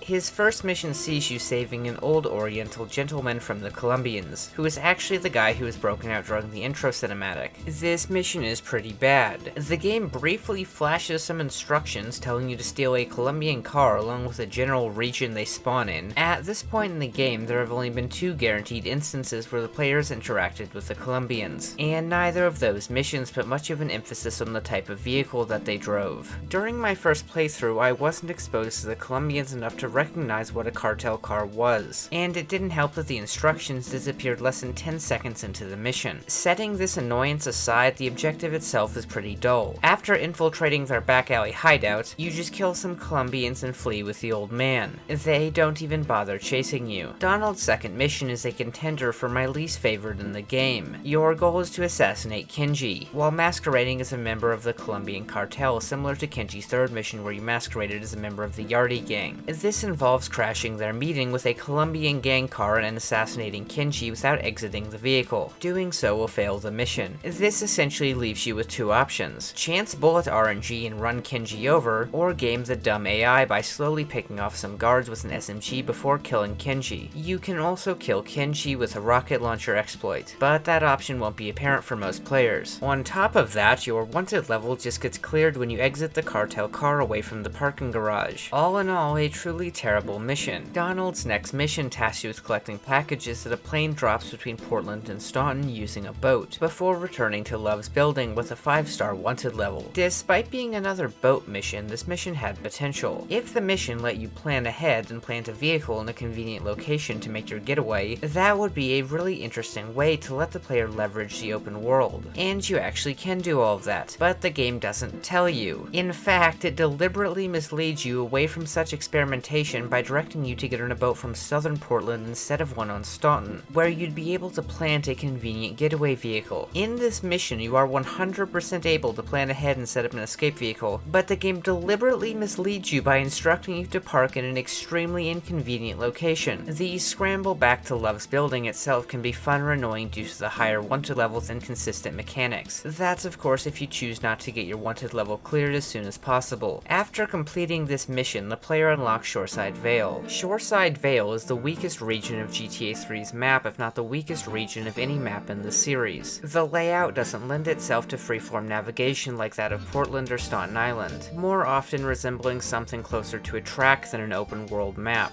The gang presence is even more superficial than that of Staunton, and the only new factions, the Purple Nines and the Red Jacks, are just reskinned generic hoods that don't even fight each other. Some areas are aesthetically interesting or at the very least unique, but that's it. Shoreside Vale offers very little in terms of gameplay compared to the other 2 islands. The bridge connecting Staunton to Shoreside Vale lowers and raises on a timer. I wish that you were able to utilize this to lose pursuers, but doing so never seemed practical. And now that all the islands are unlocked, I wish to comment on the pseudo fast travel options between islands, the subway and the underground road to the north. The former is far too slow to be useful, and the latter is functional in that it is often quicker than taking bridges in some circumstances, but I'd still prefer it if there were more bridges connecting the islands. The islands unlocking gradually as you progress throughout the story didn't bother me as much as it did in San Andreas or GTA 4, but it's still a pointless and arbitrary limitation. I'm glad that the series abandoned that idea with GTA 5. Overall, I really like GTA 3's map, but the lack of cohesion and weak third island make the full package lesser than the sum of its parts. So it turns out that the packages you collected from the plane were fake, and the real goods remained in the plane all along, which has been seized by the authorities before Love intervened to have their search halted. Your task is to go retrieve the goods from the plane, which is stowed at the airport in Shoreside Vale. After the relatively long drive to the airport, you discover that the Colombians have somehow discovered the plane and have taken the package to a construction site on Staunton Island. After another long drive, you reach the construction site, kill a bunch of Colombians, ascend the unfinished building, only to find Catalina and Miguel. Claude, suddenly forgetting how to use his firearm, lets Catalina escape after she wounds Miguel during her exit. It's also worth noting that Catalina is surprised that Claude is alive, despite the fact that she set a trap for Claude during King Courtney's final phone mission. Then Asuka pops out of thin air and states that she wishes to get revenge on the Colombians because she thinks that they killed her brother. So let's review the events of this mission. Drive a long way and kill a bunch of guys, then drive back and kill a bunch of guys again, then watch an extremely stupid cutscene where the protagonist just lets a main antagonist escape right before Asuka appears out of thin air because the writer suddenly remembered that she existed. While I never got all that invested in this mess of a story from the start, it still manages to impress me how lazily all of this comes together. After returning the package to Donald Love, the mission ends. Donald's 5th mission sees you escorting a vehicle carrying the previously acquired package while the Colombians try to destroy the transport. I have a love-hate relationship with this mission. On one hand, it's quite fun to zoom around in an infernus, running over cartel members and spraying their trucks with an Uzi, all while being mindful about the state of the transport, but on the other hand there's a lot of downtime, both at the beginning and in the tunnel. These sections are very, very boring. This activity would have been very fun if it all took place on just one island and didn't have any downtime, but as it stands, it's kind of a mixed bag. To start Donald's next mission, you have to drive all the way back to his building, only to receive the task of driving all the way back to the transport to resume the actual mission. Surely they could have structured these objectives a little bit more thoughtfully than this. I mean, why couldn't Donald just have called you on a payphone somewhere on Shoreside Vale? Anyways, your task with acting is a decoy by driving the transport away from the lockup with a 6-star wanted level. The transport is pretty slow, but you don't really end up taking much damage unless you slow down too much and start getting shot at by the helicopters. The route I initially settled on was driving across the bridge into Staunton, but you can actually just drive over to the airstrip and no police cars will spawn to chase you, which seems to be quite the oversight. For Donald's final mission, you return to his building, where you find nothing but an empty box. This concludes Donald Love's missions. What I liked about the conflict between the Mafia and the Triads was that despite being extremely simple, it was very understandable and easy to follow. Donald Love's storyline is kind of the exact opposite. It's a very complicated and difficult to follow story that in the end doesn't end up having any real substance to it. Without referencing context provided in other games, Donald Love was a rich guy who liked morgue parties and wanted a thing, and that story is kind of dull. So in conclusion, bad, missed opportunity, dull, interesting idea yet very poor execution, dull, and lackluster narrative payoff. Completing Donald Love's 3rd mission unlocks the de-ice phone missions in Shoreside Vale. The first one is pretty simple, as it sees you killing 20 Purple 9 gang members with an Uzi within a time limit. I'm not sure why it had to be an Uzi, but other than that, this mission is pretty unremarkable. This is the mission where the infamous Purple 9's glitch can prevent you from progressing through the series of missions during subsequent playthroughs, but I'm pretty sure the Definitive Edition mod fixes that. The second one tasks you with controlling an RC car rigged with explosives to destroy 3 trucks. Just like the generic RC missions, this activity remains relatively fun, though the trucks are a little too spaced out. The 3rd mission has you driving a car rigged with explosives from one end of the map to the other under a time limit. Too much damage causes it to blow up. Since there's an actual challenge involved in the drive, this mission is alright, albeit quite punishing if you're too impatient. The drive back is unnecessary and excessive though. For the 4th mission, you are tasked with picking up gold that's scattered about after a Federal Reserve plane blew up above Shoreside Vale. Other than the fact that the actual mission takes place away from the phone call, this mission is somewhat engaging, as you are forced to weigh the benefit of collecting additional gold with the drawback of being slowed down by it, all while the cops are harassing you. The final mission has you partnering with one of de-ice's goons to battle a bunch of Purple 9s with baseball bats. Not really all that good of an open world mission, but since melee combat has generally been underutilized, it's a fine enough change of pace, I suppose. Upon completing Ray's 5th mission and Donald's 3rd mission, you unlock Ray's final mission. This is because Ray's final mission requires access to Shoreside Vale, which was unlocked by Donald's 3rd mission. The CIA seems to have a vested interest in Spank, and they don't like us screwing with the cartel. I'm a marked man, so I'm getting out of here. Get me to my flight at the airport, and I'll make it worth your while. That's right, the CIA, not the IAA. In addition to a reference to Miami during this mission's conclusion, this mission holds the record for the most breaks in GTA universe continuity out of all the missions in this game. The bridge is heavily guarded. Without a bulletproof car, it's essentially a suicide mission trying to cross it. To the game's credit, it tells you as much, but I still can't help but feel like this is a poor introduction to Shoreside Vale if you choose to do this mission before Donald's 4th mission. Upon dropping Ray off, he gives you access to a garage with some weapons and a bulletproof car. Why didn't he give you the bulletproof car before leaving for the airport? Seems like that would have been useful. Anyways, let's continue with Asuka's final missions.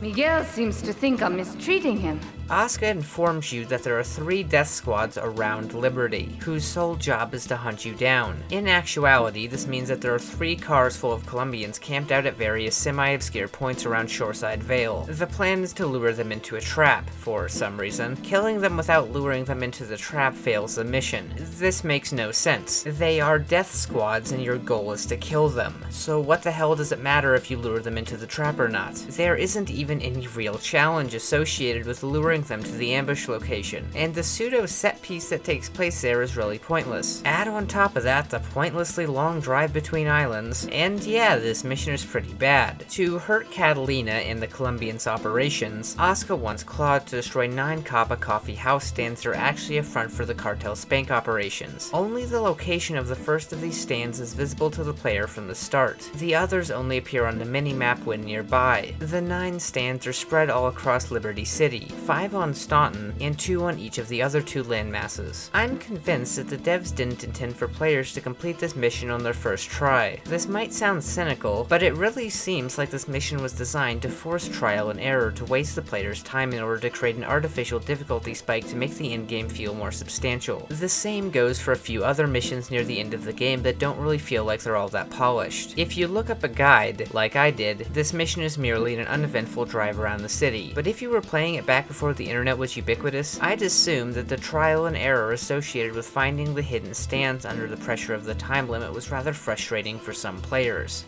Maria's back. Yeah, remember Maria? Wife of mob boss Salvatore Leone who lied to her husband about having an affair. Oh, who the hell cares? Your goal is to go to a runway and destroy a plane carrying Spank as it lands. Collect the Spank and return to Asuka with a 4-star wanted level. If you travel to the runway using the intended route, you will encounter an abundance of slopes that will launch you forward upon sprinting if you have the frame limiter disabled. This isn't the only area where these slopes are a problem, but it is where this problem is at its worst. Speaking of frame rate limiter related issues, shooting a helicopter down into the water permanently freezes the game. Yup. In the end, I had to play this mission 8 times during my first playthrough. However, I managed to complete it on my first try during my 3rd playthrough, which does highlight how most of GTA 3's game-breaking issues are entirely avoidable if you know what you're doing. After returning to the construction site one way or another, you find both Asuka and Miguel dead along with a ransom note left by Catalina. Essentially every player will have the necessary $500,000 by this point, so the currency check is mostly pointless. The ransom turns out to be a trap.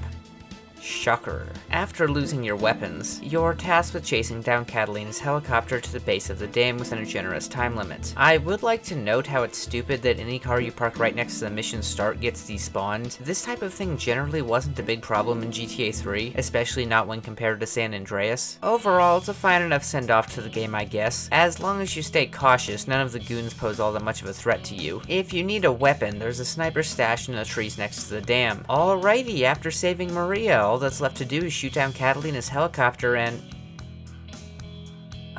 frame limiter. After defeating Catalina, Claude and Maria ascend the dam and begin their walk back to the city, ready to begin their new life together. I broke a nail and my hair is ruined. I mean, can you believe it?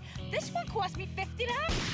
Or not. Frankly, I appreciate this ending, because it acknowledges just how fake Claude and Maria's relationship truly was. Completing the story unlocks the Rhino, which is nice I guess, but there really isn't anything to do with it beyond causing chaos.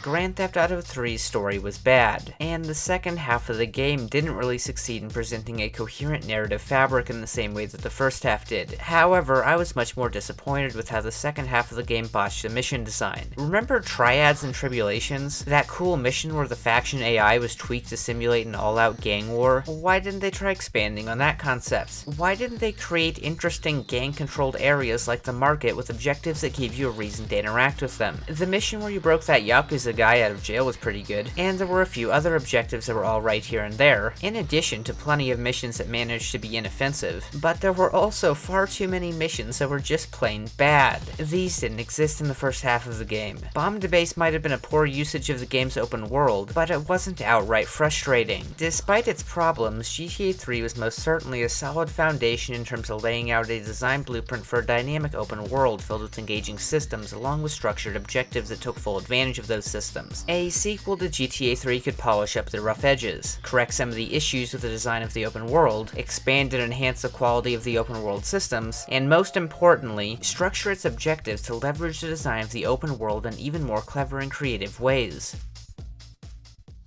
Considering how Scarface was my favorite childhood movie, it was fitting that Vice City was the first Grand Theft Auto game I ever played. Unfortunately, returning to it after having played GTA 3 for the first time left me a little disappointed. Now, don't get me wrong, from the 80s theme to the wide cast of recognizable voice actors, Vice City's presentation hits it out of the park. In addition, many of the improvements I suggested have actually been implemented. Slopes are no longer cancer, though to some extent they've been replaced by a tap from an NPC-controlled car now killing you at full health. Police behavior has been expanded in some ways, such as the spike-stripped cops and the SWAT guys that rope down from helicopters. The map is more of a mixed bag. Now there are only 2 islands which are connected using 4 easily accessible bridges, which is an improvement over the bottlenecked approach of Liberty City. But the overall layout is a little too stretched out and not quite as fun to navigate as the streets of Portland or Staunton Island. Overall, I have to give the edge to Vice City, but not by much. There are a bunch of really cool locations spread across Vice City, such as the mansion, the club, and the fully realized mall. Unfortunately, despite taking place in fictionalized Miami, the water is roughly as pointless as it was in GTA 3. However, what really disappointed me when I revisited Vice City was the dull mission design. Now, you're just gonna have to take my word on this, because surely it would be excessive to go over each and every story mission in Vice City in the order that I played them in a video that isn't even about that game, just to prove a point. Drive to your safe house. Drive to a location to get new clothes. Then drive to another location, then drive to another location, drive to a location, drive to another location, kill someone, drive to the ammo nation, drive back to your safe house, drive to the locations of 2 parked cars and smash them up,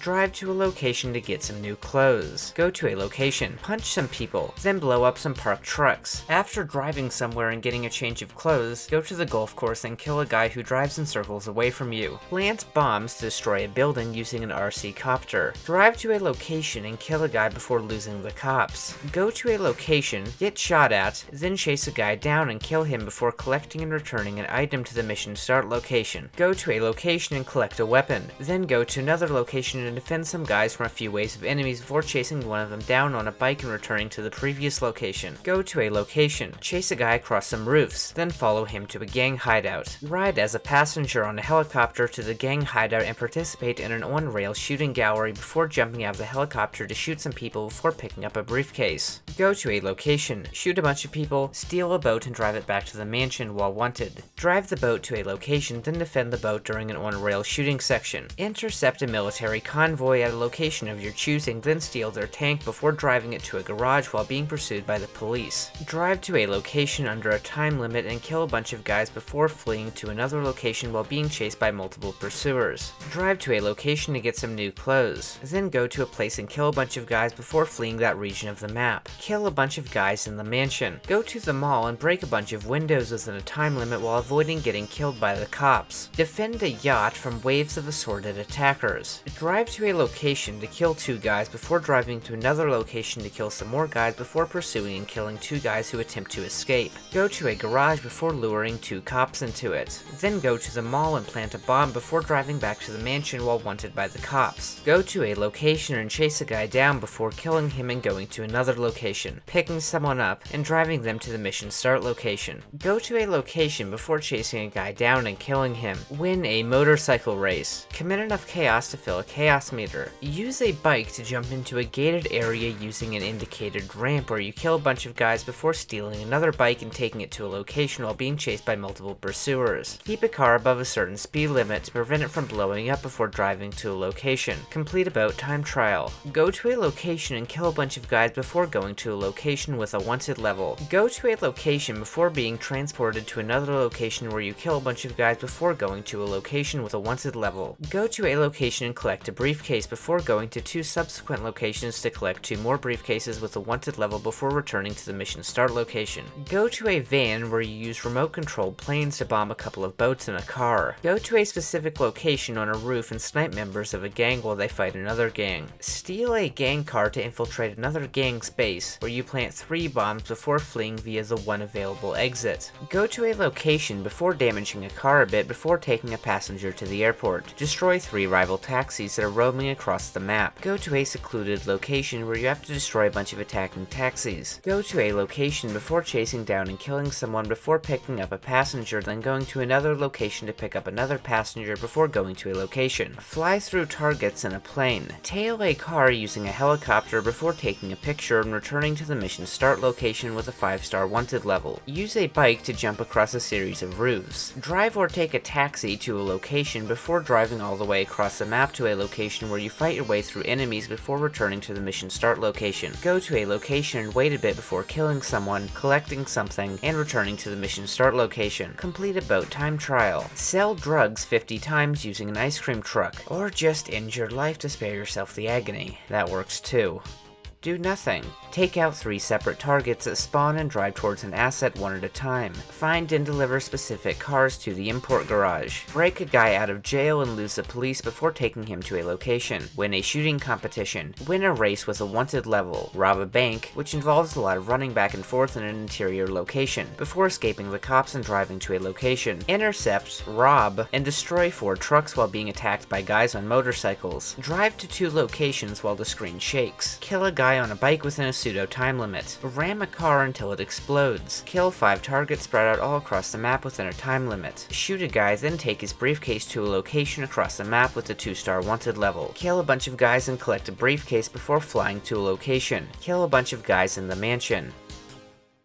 Vice City's mission design isn't outright bad, but it's a shame how much potential was wasted here. The 2 most common ways that Vice City's mission design tries to embrace the open world are making the player chase down an NPC and making the player drive from one place to another, sometimes with pursuers. These chase objectives are far too simple, often concluding far too soon if the player is quick enough. Think Silence a Sneak being replayed over and over again. The getting chased objectives are a little bit better, but like too many missions in GTA 3, it's kind of disappointing that you don't actually have to lose the cops yourself. Your wanted level just gets cleared when you reach the marker. However, Vice City does have some mechanically interesting missions, such as the 2 club asset missions that make you lose the police. I was expecting these to be worse than the ones in GTA 3 because of the map's stretched out layout, but to my surprise, I was actually able to utilize the alleyways in some pretty clever ways to avoid the police barricades. However, these do have some notable issues. Firstly, the companion AI is barely functional. Is this related to the frame limiter? I have no idea. Secondly, in the case of the bank heist, the pay and spray is far too close. Despite these issues, these missions were roughly on par with their GTA 3 counterparts when it comes to gameplay. Vice City also reuses the targets roaming around the open world a few times in the late game, and unfortunately, not much is done to build on what was introduced in GTA 3. I was much more positive about Pump Action Pimp and taking out the laundry because they were early game missions. The motorcycle attackers were an interesting idea, but in the end, these missions still felt far too trivial for missions that took place so late into the game. Evidence Dash was an example of the developers building on this idea, both by giving the player a wanted level and transforming the objective into collecting packages that drop when the player rams the target. The tank mission, the RC plane mission, the skimmer mission, and the bike rooftop mission were all fine enough changes of pace, but I feel as if they didn't take these concepts far enough when it comes to structuring these tasks around the open world systems. The tank mission is over far too quickly, and the RC plane mission mainly takes place over the water. San Andreas would actually end up expanding on the RC plane idea with a mission that ends up feeling much more substantial. Vice City also has a few frustrating missions. The club asset race was very punishing. Perhaps it's meant to be like this, but it seems like one wipeout resulting in failure is a tad harsh. Also, this mission straight up bugged out and froze the first time I beat it. I wouldn't wish the ice cream asset mission on my worst enemy. I would rather play Sam 10 times before attempting this nightmare again. However, where Vice City's mission design falls short in being mechanically interesting, it succeeds in being thematically interesting. Just about every mission, no matter how dull the actual objective is complemented by some stylish and amusing contextualization. Viewed through this lens, Vice City has some truly great missions. It's only when you pause to scrutinize the actual gameplay objectives that you realize that Rockstar stopped experimenting with their mission design. Other than the addition of activities involving aircrafts, objectives in Vice City don't really bring any new mechanics mechanics to the table. Grand Theft Auto 3 certainly had some less inspired objectives, but for the most part it felt like the developers were trying something new with each mission, and new didn't always equal good. But this experimental approach to mission design did result in a decent amount of fun and unique gameplay objectives that didn't really find their way into Vice City. All in all, I was a little disappointed with Vice City's mission design, but that doesn't mean that Vice City's a bad game. In fact, in most respects, Vice City's a much better game than GTA 3. Better presentation, better characters, more weapons and vehicles, better open world systems, more interesting open world locations, better realized factions. Hell, Vice City probably has the most meaningful economy in any Rockstar game to date, and considering the game's extremely short development cycle, it's amazing that what we got was as good as it was. What I'm really trying to say is that Vice City was a great game to deserve better mission design.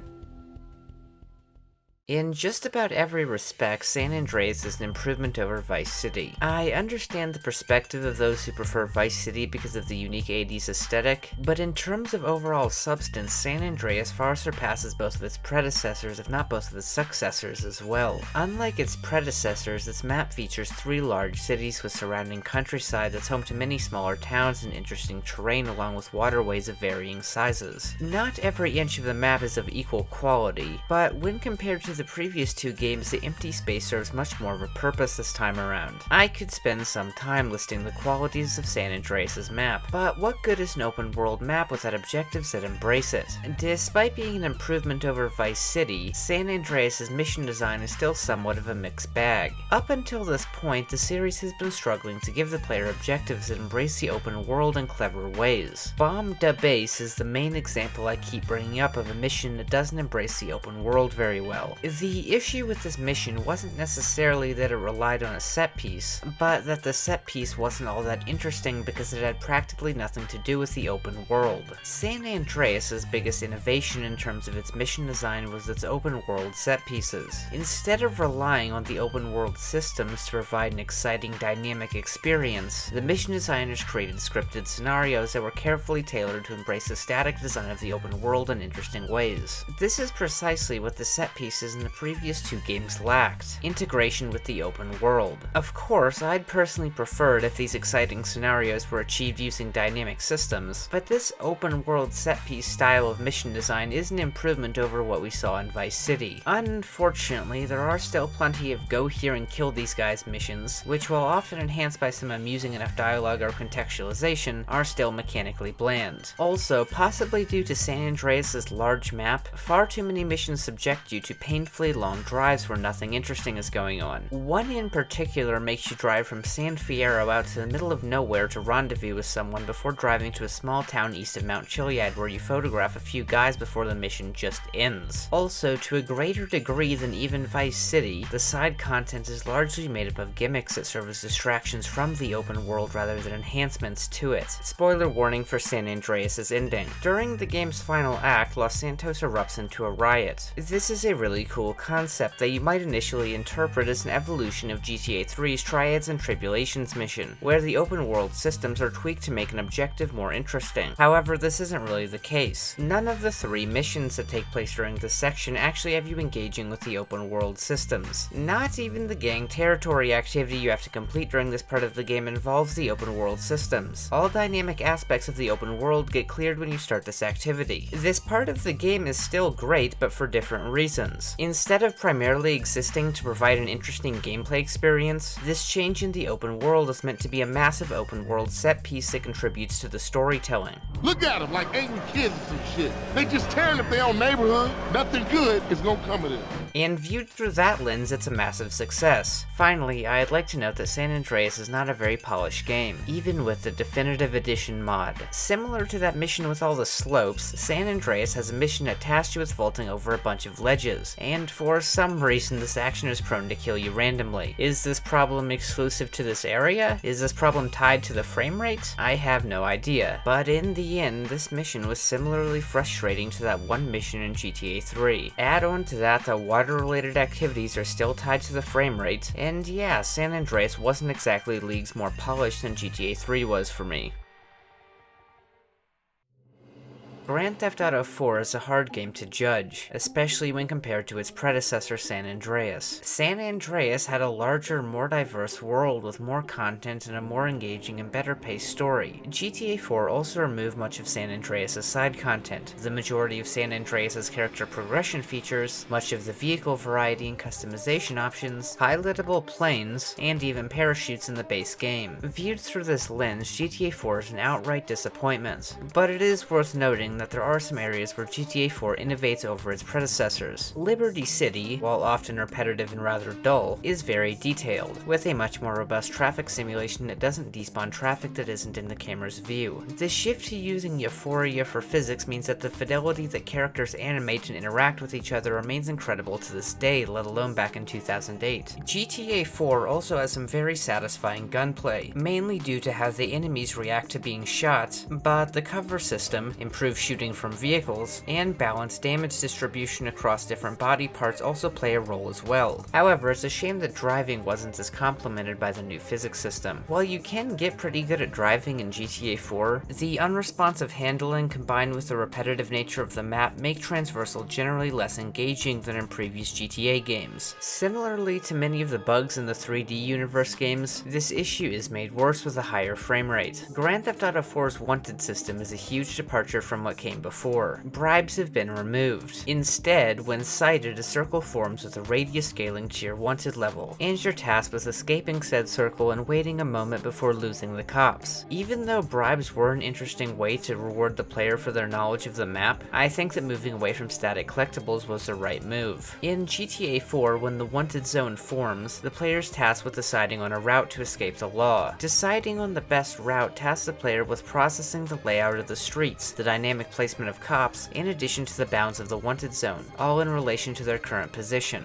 While this does unfortunately force the player to stare at their minimap for a good duration of the pursuit, I still think that this wanted system gives the player the most information to process at any given point during the chase. The driving is still not well suited for this type of gameplay, but the wanted system itself manages to be the most engaging in any Rockstar game to date. The biggest weakness of GTA 4 has to be the dull mission design. For the most part, the exciting open world set pieces of San Andreas have been replaced by go here and kill these guys missions. These missions play out as follows: watch a generally entertaining cutscene, drive or use a cab to get to your destination, kill enemies, mission ends. While I believe it would be excessive to go over GTA 4's 88 missions in the same way I did for Vice City, I will state that this type of mission becomes more common later into the game. Fast travel using cabs is a big change for the series. San Andreas had fast travel between airports, but not the ability to so easily fast travel to and from nearly anywhere on the map. On one hand, I was deeply grateful that I was able to use cabs to skip over many of the tedious drives that I was presented throughout the main story. On the other hand, I feel like the addition of fast travel might have allowed Rockstar to become lazy when designing their driving mechanics and the layout of Liberty City itself. This version of Liberty is much bigger than that of GTA 3, but very little of this extra space is used for anything interesting. The map is big for the sake of being big. Instead of utilizing the next-gen technology to add new regions or even surrounding countryside with multiple smaller towns, Rockstar created a massive city with a bunch of identical feeling streets. The funny thing is that much more effort must have been put into designing Liberty City's dense, detailed environments, which actually have a lot less copy and pasted assets than San Andreas. The issue is, even though San Andreas had more copy and pasted assets, it still had a much more diverse range of assets that kept the world from feeling repetitive. All in all, it feels like Rockstar was trying to make GTA 4 a more reserved, focused entry to the series, similar to GTA 3, but in the end they failed to replicate GTA 3's appeal due to the dull mission and open world design. Also, the emphasis on factions from the 3D universe is all but absent in GTA 4. As I said, there are a handful of things that GTA 4 excels at, such as gunplay, physics, and having the best wanted system in the series, but overall I can't help but feel like it's one of the weaker entries. As for the episodes, The Lost in the Dam is mostly more of the same, but The Ballad of Gay Toni is a massive improvement over what came before. Many of the problems in the base game persist, but the more exciting San Andreas style missions are back in full force. Not all of the set pieces embrace the design of the open world as well as they could, but overall The Ballad of Gay Toni is definitely my favorite out of the three. It also doesn't hurt that it has some of the funniest writing in any Rockstar game to date.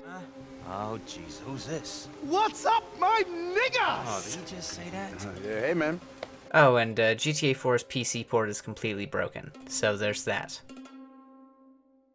The first time I played Grand Theft Auto 5 was something special. Up until that point, I had never played a game that felt as seamless as GTA 5 did. Even though I've since played through the main story multiple times and now have its predecessors to compare it to, there's still something about GTA 5's presentation that makes it feel greater than the sum of its parts. Which is important, because when you actually take a close look at GTA 5, its parts don't always stack up so favorably to its predecessors. GTA 5's take on San Andreas has only one city, Los Santos, and while it might very well be the most thoughtfully designed city in any Rockstar game to date, it's hard to compare GTA 5's map to that of San Andreas and declare it the clear winner. Euphoria has been downgraded since GTA 4, though the fidelity at which characters animate is still miles ahead of the competition. A side effect to this is that shooting is less mechanically interesting, as NPCs don't stagger in as interesting of ways after being shot. The shorter time to kill also contributes to this issue. NPCs in general are less interesting than just about any other GTA game, partially due to the downgrades to Euphoria, partially due to the continued absence of a robust faction system, and partially because the AI is just plain dumb. The Wanted system, while not outright bad, manages to be one of the weaker implementations in the series. Bribes remain absent, but instead of having to escape a circle like in GTA 4, you now only have to escape the cop's vision for an extended period of time. This results in very excessive minimap staring, as instead of trying to reach a location to escape the cops like in GTA 4, you're just trying to evade their cones of vision. The cops also still have to cheat to find you, but that's not exactly new to the series. It's just something I was hoping would be improved on by the 5th entry. Grand Theft Auto 5 removed the pay and spray. Even though pay and sprays were trivialized in 4 by the large map and zone-based Wanted system, this is a positive change, though there is a caveat. Some areas of GTA 5's map aren't very well integrated with the Wanted system. Remember that tunnel in GTA 3 where the cops didn't spawn? Well, Grand Theft Auto 5 has one of its own. But since you can now just wait around a bit to lose your Wanted level, if you're aware of this area, it becomes the de facto pay and spray when it comes to losing a high Wanted level. There are also many other rural areas where the cops just aren't all that effective, which contributes to the feeling that this new Wanted system isn't all that well integrated with the map's diverse layout. This is the part where you're probably expecting me to tear into GTA 5's overly linear mission design. While GTA 5's mission design is very linear, I think it receives more hate than it deserves. For the most part, missions in GTA 5 are better executed versions of missions in San Andreas, highly linear open-world set pieces that fail to embrace GTA 5's open-world systems in any meaningful way. If you hate GTA 5's linear mission design but give San Andreas an arbitrary pass for doing the exact same thing, you're being a hypocrite. These two games share more than a general setting. They are both trying to achieve the exact same thing: exciting linear open-world set pieces. And while I think it can be argued that San Andreas' multiple cities make that world more interesting, GTA 5 does succeed in innovating on San Andreas' brand of open-world set pieces. The foremost example of this is GTA 5's various heists. Considering how comparatively unsubstantial the heist mission was in GTA 4, the casino heist in San Andreas was ahead of its time, but GTA 5 improves on this concept in a few key areas. Like San Andreas' casino heist, GTA 5's heists have ample build-up preceding them. However, the planning stage helps even more to give the player an understanding of what they're actually doing and why. This stage also allows the player to make decisions that have tangible effects on how the heist will play out. All of this is capped off with a set piece that more often than not embraces the open world in one way or another. Feel free to criticize GTA 5 for having overly linear mission design that doesn't embrace the open world systems, but that's not anything new. Vice City, San Andreas, and GTA 4 all had similarly linear mission design. GTA 5 just embraces the linearity to give the player interesting set pieces. Love it or hate it, GTA 5 is a more polished, less ambitious version of San Andreas. I would love it if GTA were to return to its roots and have more open-ended objectives that embrace the open world systems in interesting ways, but that means looking all the way back to Grand Theft Auto 3.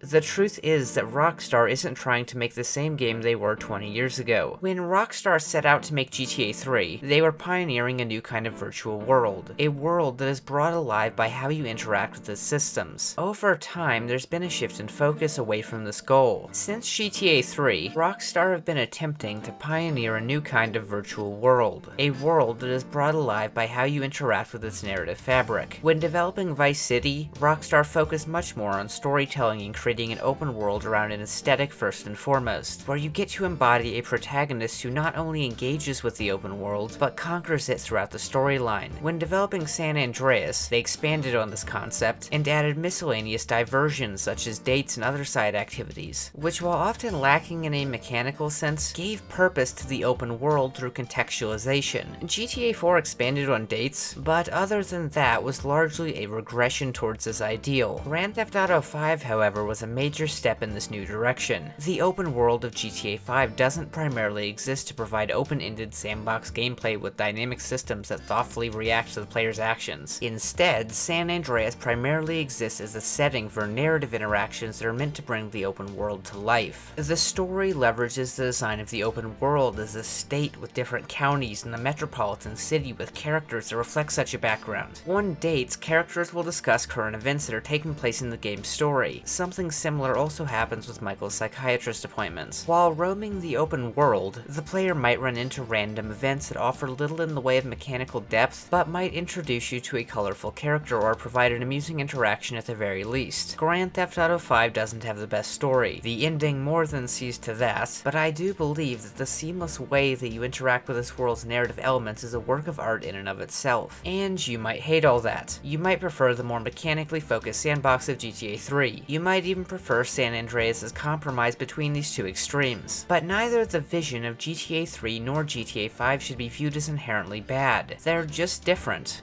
Grand Theft Auto 3 likely isn't the best game in the series. In fact, based on your preferences, it might even be the worst one. However, in what can almost be described as a reverse nostalgia effect, it seems like a lot of people who have fond memories of playing GTA 3 back when it came out are being unduly harsh on it now. Grand Theft Auto 3 wasn't just a stepping stone. It does possess qualities that its successors lack. GTA 3 has some of the most interesting mission design in any Rockstar game to date. It also has some of the worst mission design in any Rockstar game to date. If you were to hold a gun to my head and tell me to play a game in the GTA series, GTA 3 would not be my first pick.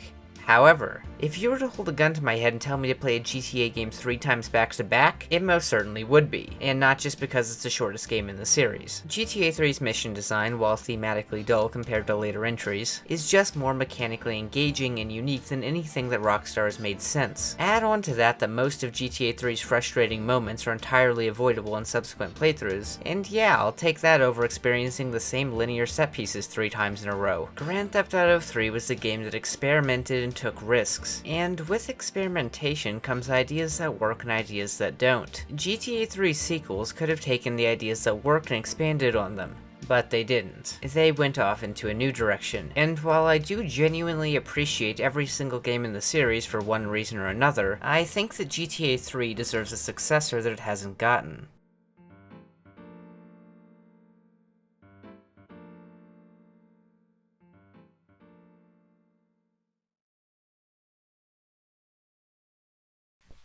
Say, you don't think he's like you, do you? What do you mean like me? Well, what are you insinuating? That he's on the radio? Well, probably not.